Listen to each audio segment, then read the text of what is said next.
하나님 만나기를 준비하라 라고 하는 제목으로 여러분들과 함께 말씀으로 교제하게 되었습니다. 여러분들이 익히 잘 아는 라이놀트 니버라고 하는 미국의 유명한 신학자가 있습니다. 하버드에서 가르치기도 한 유명한 그 신학자의 기도문이 있어요. 그 기도문을 잘 알고 있지만 다시 한번 읽어드리고 싶습니다. 하나님이여, 고칠 수 있는 것에 대해서는 그것을 고칠 수 있는 용기를 주옵소서. 고칠 수 없는 것에 대해서는 그것을 받아들일 수 있는 냉정함을 주시옵소서. 그리하여 고칠 수 있는 것과 고칠 수 없는 것을 분별하는 지혜를 주시옵소서. 기도문이 이렇게 끝이 나요. 고칠 수 있는 것을 고쳐야 하는 용기가 있는 사람, 반드시 오늘보다 내일을 기대할 수 있는 사람이라고 이야기할 수 있습니다. 또한 내 힘으로 고칠 수 없는 것이 있다면 그것을 인정하고 그것들을 냉정하게 수용할 수 있는 지혜야말로 삶을 긍정적이고 또 행복하게 살게 하는 원동력이 되리라고 생각하고 있습니다. 그런데 제가 이 라이놀트 니버의 기도문의 배경을 한번 생각해 보았어요. 도대체 이분은 무엇에 대해서 고칠 수 없는 것에 또 그렇게 초점을 맞추고 이야기를 하셨을까를 생각해 보니까 이분의 그 배경을 보면 그 어느 정도 추론할 수 있더라고요. 지나온 세월들에 대해서, 그리고 시간이라고 하는 것에 대해서 절대로 사람이 바꿀 수 없다. 그것에 대해서 어떻게 수용하고 잘 지나가느냐라고 하는 것이 인생의 지혜라고 생각하고 있더라고요. 그래서 우리 사랑하는 성도 여러분들과 저도 지나온 세월 어찌할 수 없습니다. 그리고 우리에게 주어진 시간도 우리의 영역이 아닙니다. 하나님의 영역이지 않습니까? 그래서 시간과 세월 속에서 우리가 어찌할 수 없는 것들을 믿음의 눈으로 잘 바라보고 그것에 대한 적절한 삶의 자세를 새롭게 하는 것이 사실은 시간과 지나온 세월에 대한 우리의 가장 적절한 이 반응이라고 생각이 되어집니다. 우리 기독교의 시간관은 타 종교와 아주 다릅니다. 우리 기독교의 시간관은 직선입니다. 태초와 종말이라고 하는 직선으로 시작이 되어져요. 우리가 잘 아는 대로 하나님은 처음과 나중입니다. 처음 되시기도 하고 나중 되시기도 하시죠. 알파와 오메가라고 그렇게 말씀하고 계시지 않습니까? 그런데 타 종교는 시간관이 직선이 아니라 동그라미, 원입니다. 윤회라는 말을 여러분 혹시 들어보셨으리라고 생각이 되어집니다. 시간이 흐르면 또다시 제자리에 온다고 생각하지만 기독교의 시간과는 그렇지 않습니다. 하나님이 태초에 온 우주를 창조하시고 우리를 만드셨습니다. 우리를 구속하셨습니다. 자녀 삼으셨습니다. 그 이후에 우리가 하나님 앞에 다시 서야 될 종말이 모두에게 있다라고 하는 것이죠. 그래서 사랑하는 성도 여러분들과 제가 하나님이 처음 되시고 나중 되시는 그 시간 안에서 삶을 어떻게 살아가느냐라고 하는 것이 사실은 마지막 하나님 앞에 설 때를 준비하는 거예요. 설교를 준비하면서 이 조나단 에드워드라고 하는 미국의 유명한 청교도의 끝자락에 있는 그 부흥시대, 미국의 최고의 부흥시대를 열었던 목사님이 계셔요. 그분의 글을 제가 발견하게 되었습니다. 그분은 이렇게 어찌할 수 없는 시간 아래에서 어떤 삶을 살 것인가 라고 하는 것을 5가지로 정리를 해 놓으셨더라고요. 좀 많은 도전이 되었어요. 첫 번째, 살아있는 한 내게 주어진 인생에 대해서 최대의 노력을 할 것.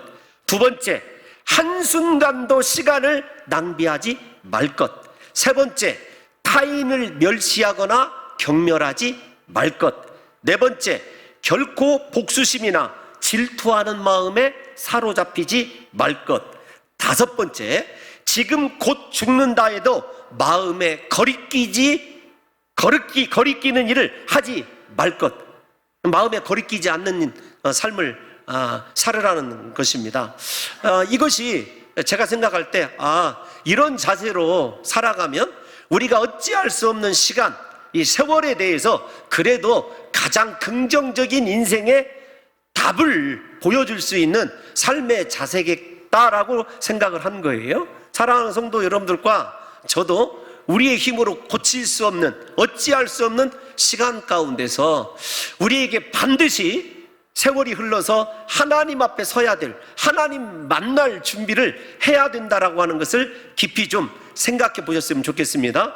2024년도 우리 교회의 표어가 무엇이냐면 이스라엘아 내 하나님 만나기를 준비하라. 바로 오늘 이 말씀이에요. 그래서 사랑하는 성도 여러분들과 제가 이 종말의 시대를 살아가면서 내 인생의 마지막 순간에 하나님 앞에 어떻게 설 것이냐, 어떻게 하나님 만나기를 준비하는 것이냐라고 하는 목적을 설정해 두면 우리가 고칠 수 있는 부분에 대해서는 충분히 고칠 수 있는 용기를 발휘할 수 있고, 고칠 수 없는 부분에 대해서는 신앙적으로 믿음으로 반응할 수 있다고 생각이 되어집니다. 부디 우리 성도 여러분들과 제가 이 흘러가는 시간 앞에서, 우리가 어찌할 수 없는 시간 앞에서 부디 하나님께 잘하였도다 착하고 충성된 종이라고 인정받으실 수 있도록 하나님 만날 준비가 철저히 이루어지는 귀한 성도들 되시기를 예수님의 이름으로 축원합니다.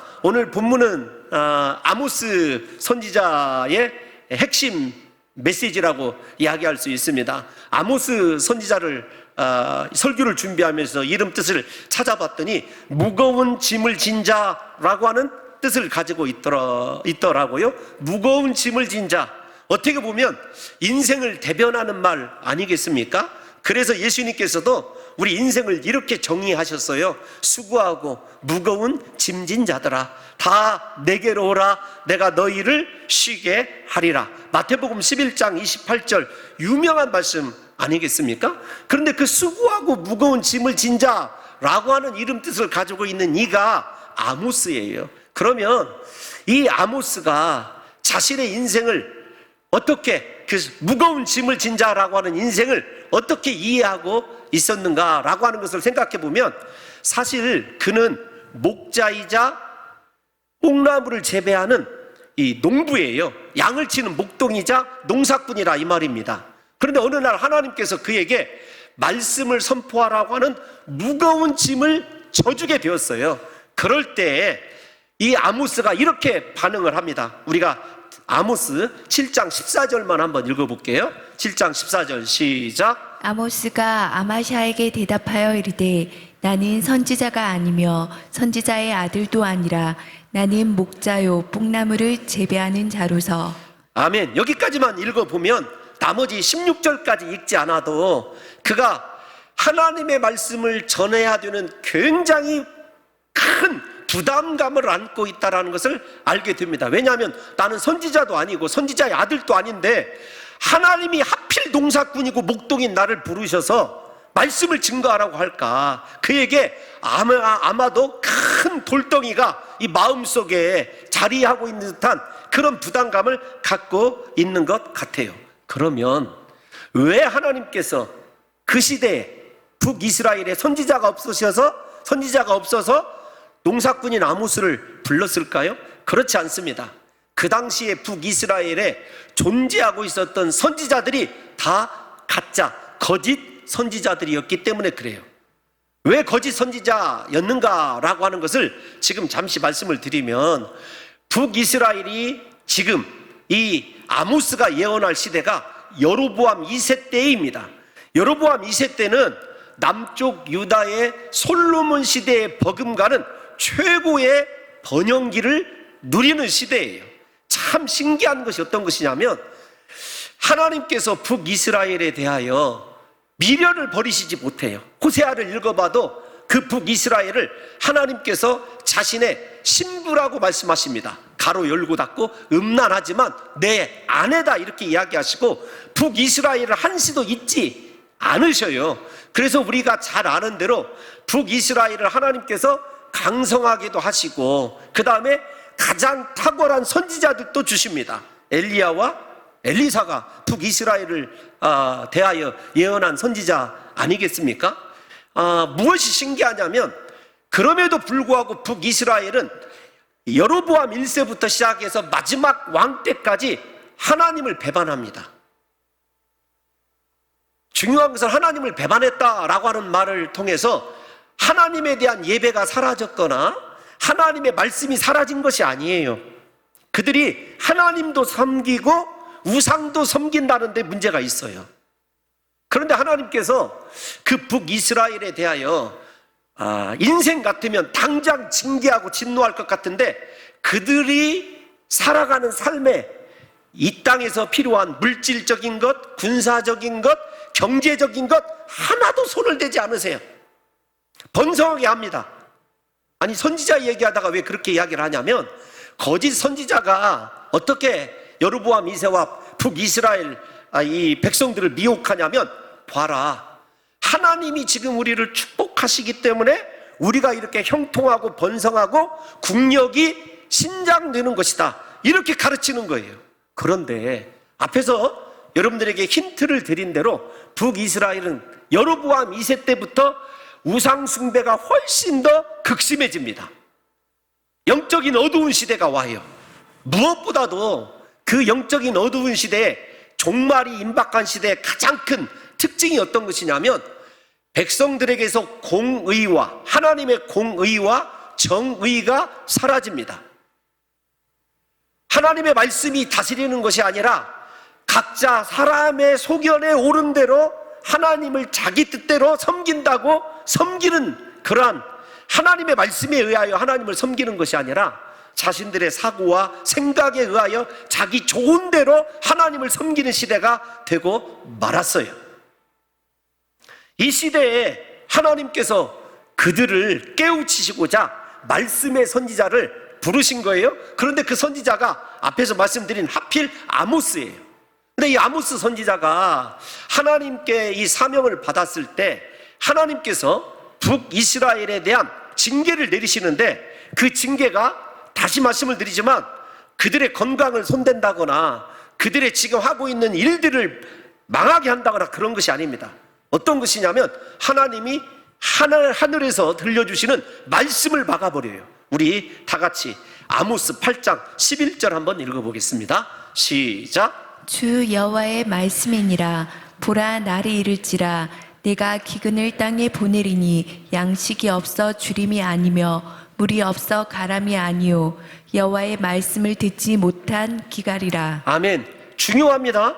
어떤 것이냐면 양식이 풍성해요. 마실 물도 풍성합니다. 이 말은 무슨 말이냐면 그들이 살아가는 데는요 넘치는 복이라고 합시다. 넘치는 복이 있어요. 그런데 중요한 것, 왜 하나님 만나기를 준비하라고 하나님께서 종말적 선언을 하시냐면 그들이 하나님의 말씀을 듣지 않는 거예요. 여호와의 말씀이 사라져 버렸습니다. 그들에게서. 이것이 거짓 선지자들의 영향이에요. 하나님의 백성들이 하나님의 말씀을 외면하고 자기 뜻대로 자기 생각대로 살아가는 그들을 깨우치기 위하여 하나님께서 무거운 짐을 진 자 아모스를 역사의 무대로 올려내신 거라는 것이죠. 사랑하는 성도 여러분, 어떤 것이 종말인 것 같습니까?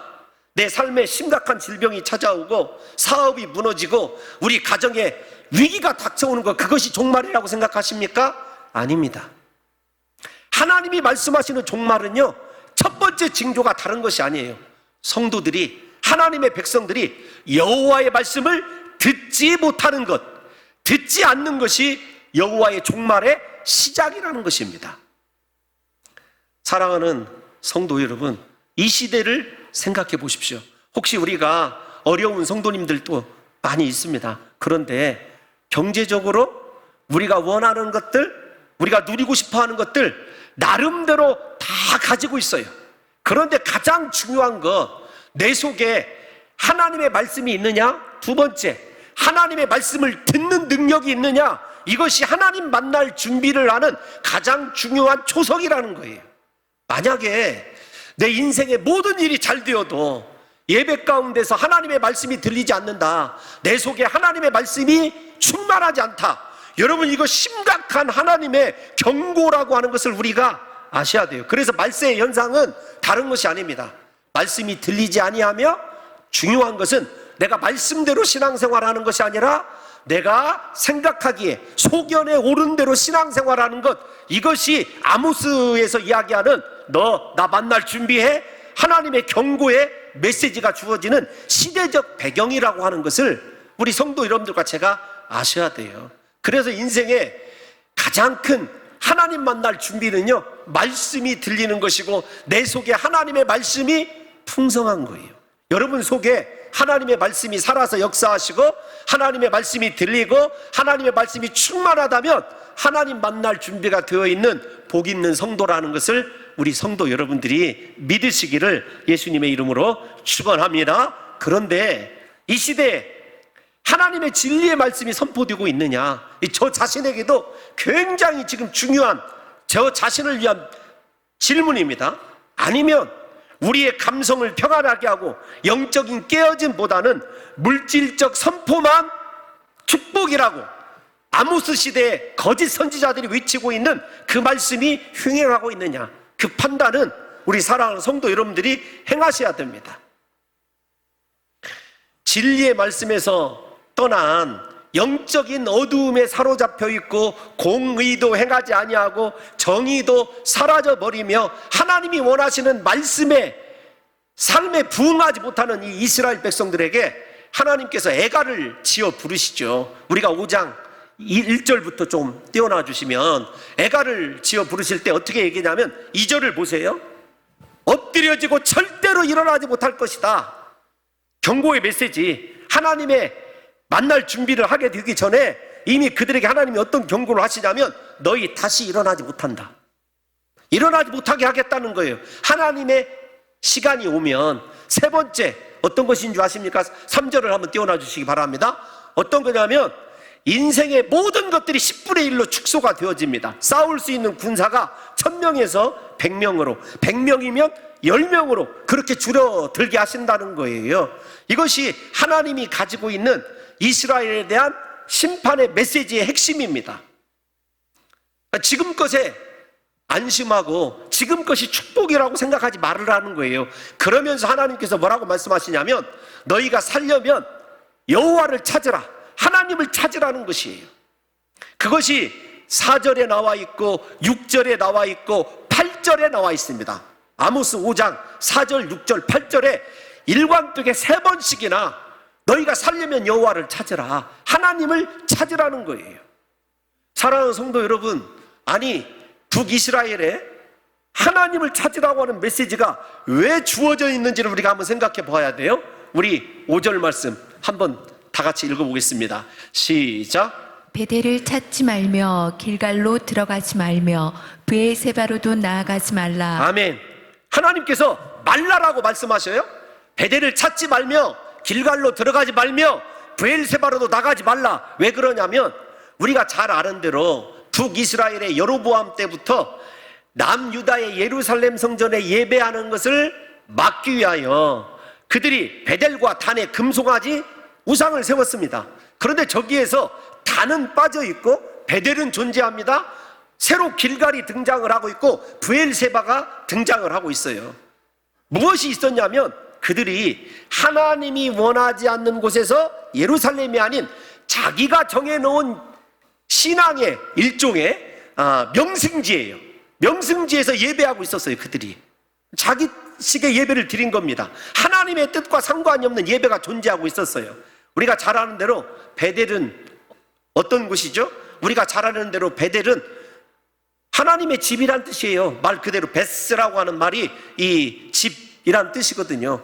잘 아는 야곱이 바단 아람으로 도망하였을 때 이 베델에서 잠을 자다가 원래 그곳 이름이 루스라고 되어 있지 않습니까? 과연 하나님이 여기 계시거늘 내가 깨닫지 못하였도다. 하나님이 나를 무사히 아버지 집으로 돌아오게 하면 이곳이 하나님의 집이 될 것이요 내가 11조를 주님께 드리겠다고 약속했던 그곳이에요. 야곱과 관련이 있는 곳이죠.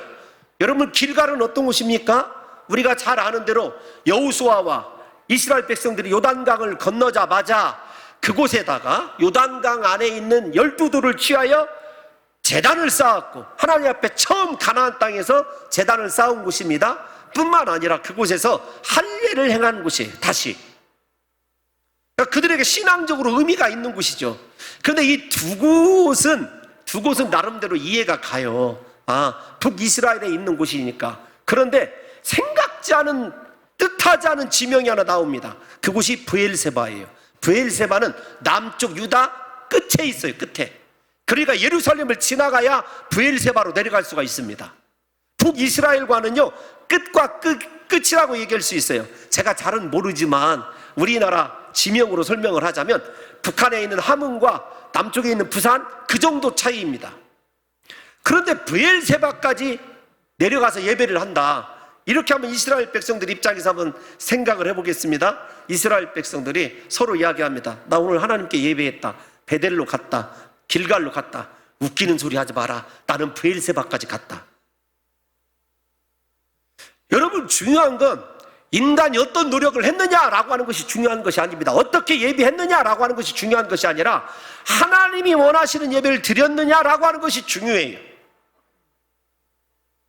브엘세바도 맹세의 우물, 7개의 우물, 그런 뜻 아닙니까? 아브라함과 이삭이 그곳에서 그랄왕 아비멜렉과 조약을 맺었던 곳이에요. 하나님이 우물을 주셨던 곳이기 때문에 인간적으로 그들이 생각할 때 아브라함과 이삭을 축복하신 것처럼 내가 그곳에 가서 예배하면 내 인생도 그런 기적으로, 그런 축복으로 가득하리라고 아마도 북이스라엘 백성들이 기대했던 것 같아요. 브엘세바까지 내려갈 것 같으면 어디서 예배해야 되죠? 하나님이 오직 그의 눈과 그의 이름을 두시기로 약속한 예루살렘에서 예배해야 되는 것 아니겠습니까? 중요한 건 예배적 장소도 문제가 있지만 그 의도입니다. 왜 예배했는가? 그들이 무엇 때문에 브엘세바까지, 베델과 길갈까지 갔는가라고 하는 것이 중요해요. 그들은 하나님을 구한 것이 아니었습니다. 예배를 빙자해서 앞에서 말씀드린 대로 자신의 삶에 있어서 조금 더 나은 삶, 조금 더 가지고 싶은 소유욕, 성공과 출세, 인생에 필요한 것들을 위하여 그들이 예배의 장소를 찾았다는 거예요. 그래서 오늘 본문에서 하나님께서 껍데기, 종교 형식을 버리고 진정으로 나를 찾는 예배자가 되라고 하나님께서 여호와를 찾으라고 4절에서 6절에서 8절에서 거듭적으로 말씀하고 있습니다. 사랑하는 성도 여러분, 어떻습니까? 이 시대에 저와 여러분의 예배의 모습은 어떠냐고요?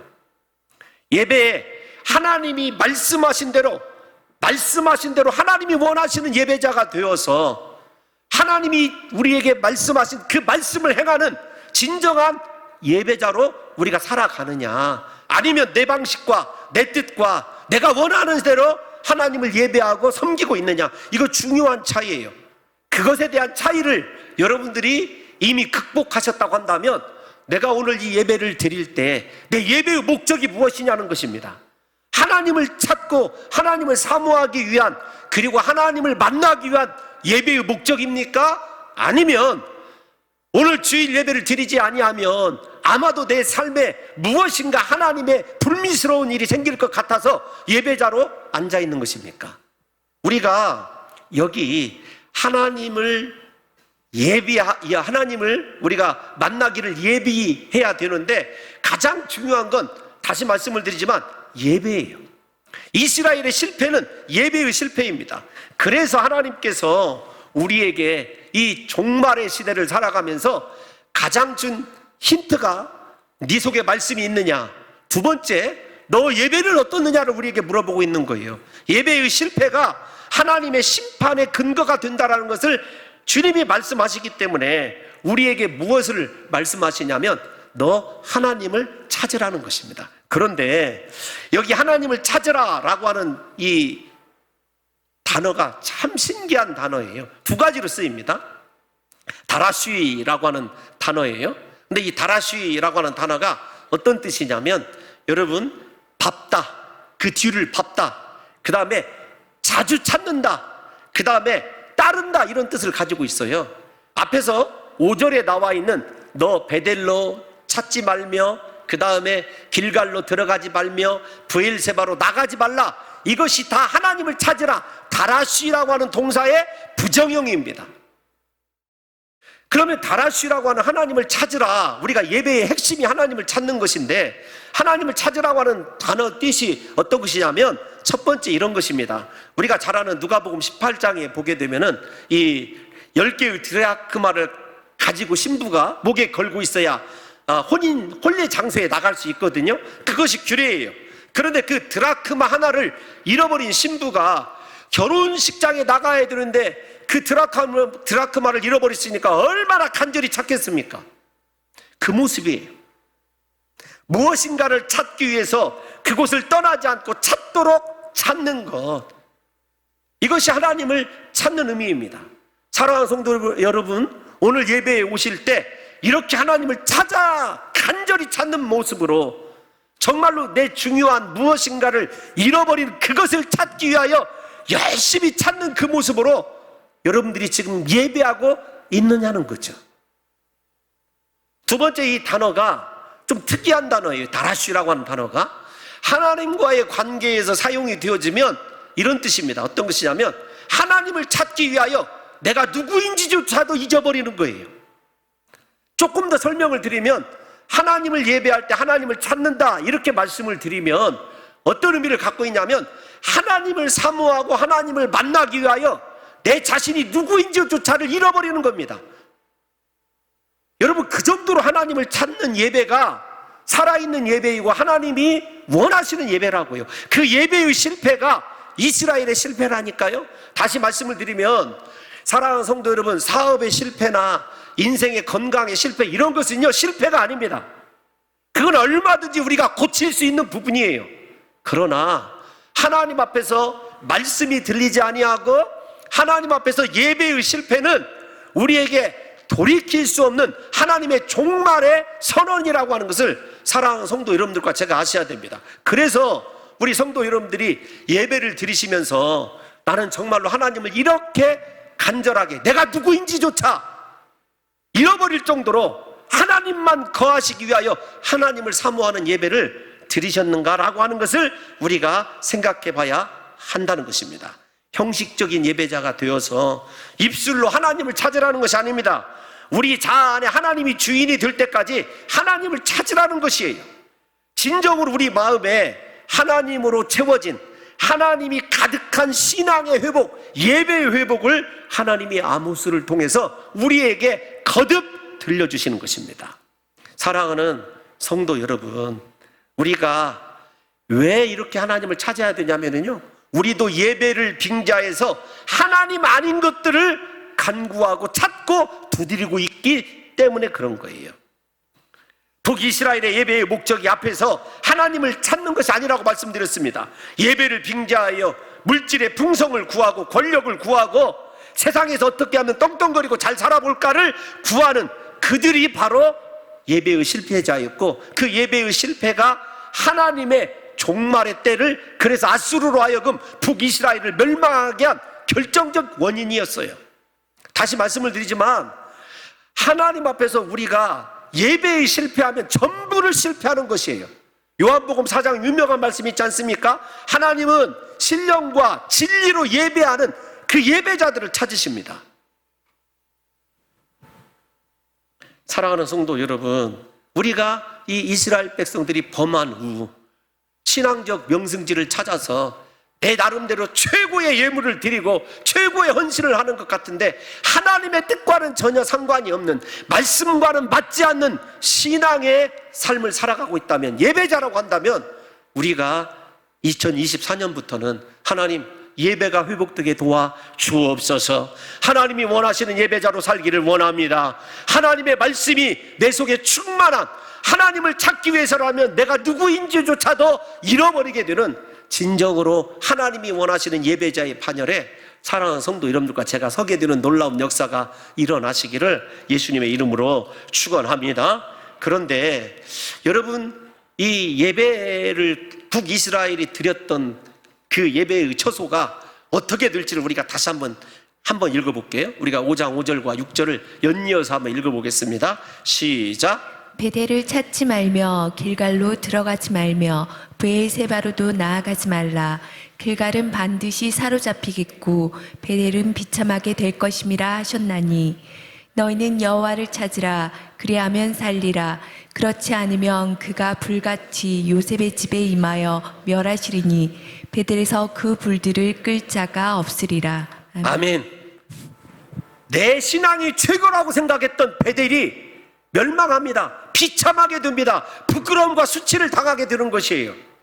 우리에게 지금 이 순간에 금년도 마지막 예배를 드리시면서 사랑하는 성도 여러분들이 다른 것을 반추해 봐서는 안 됩니다.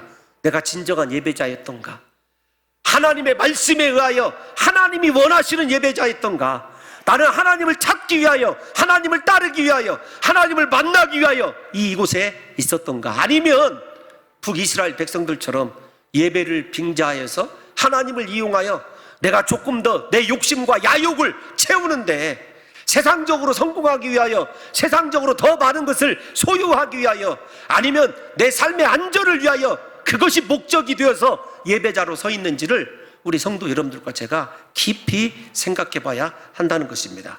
또 하나, 마지막, 이 하나님께서 심판하시는 여호와 만날 때를 준비하라고 한 마지막 메시지가 어디에 나와 있냐면, 여러분 우리가 5장 14절 한번 읽어볼게요. 아모스 5장 14절 시작. 너희는 살려면 선을 구하고 악을 구하지 말지어다. 만군의 하나님 여호와께서 너희의 말과 같이 너희와 함께 하시리라. 아멘. 여기서 너희는 살려면 선을 구하라 라는 말이, 구하다 라는 말이 찾으라 라고 하는 다라쉬라고 하는 동사가 또 쓰여져 있어요. 선을 구하라, 악을 구하지 말라. 여러분, 이 말을 히브리 원어를 해석하면 이런 뜻이 되더라고요. 선을 이루기 위해서 수고해라. 여기서 수고는요, 우리가 잘 아는 대로 여인이 해산할 때 쓰이는 단어예요. 그러니까 선을 행하기 위하여 생명 내걸고 수고해라, 이렇게 의역을 해도 괜찮을 듯 싶습니다. 사랑하는 성도 여러분, 여기에서 선이 무엇이냐면, 우리에게 하나님의 말씀이 있고 하나님 앞에 예배한 그 모습 그대를 가지고 사람들에게 하나님이 보여주시기를 원하시는 정직한 삶, 공의로운 삶, 공평한 삶을 하나님이 우리에게 구하라고 말씀하시는 거예요. 무슨 말이냐면, 예배 시간에는 하나님을 가장 사랑하는 신령한 예배자인데 교회방만 나가면 세상 사람들과 구분되지 않는 삶을 하나님이 책망하시는 거예요. 북이스라엘 백성들에게.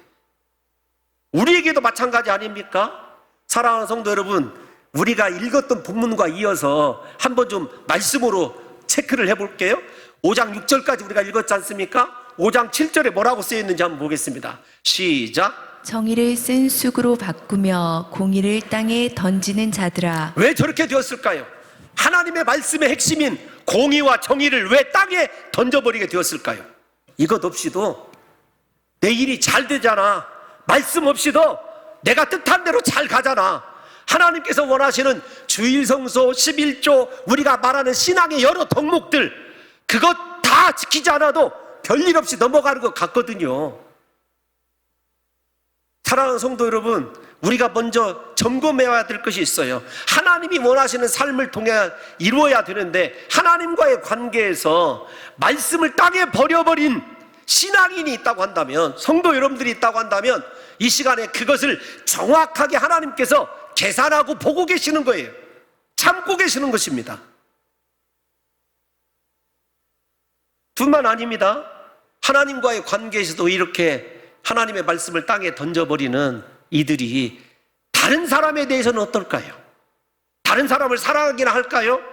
나보다 연약한 자를 돌보기나 할까요? 선이라고 하는 것이 무엇입니까? 하나님의 자비를 실천하는 것 아니겠습니까? 예배자로 살았다고 한다면 그 예배의 모습이 세상에서도 동일해야 되고 다른 사람을 대하는 것도 동일해야 되는 것 아니냐고요.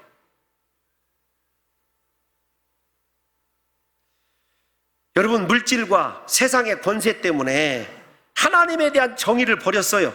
북이스라엘 백성들이 거짓이 난무하고 하나님의 공의 대신 억압과 폭력만 존재할 뿐입니다. 하나님의 공의와 정의가 사라져버렸어요. 여러분, 우리나라는 어떨까요?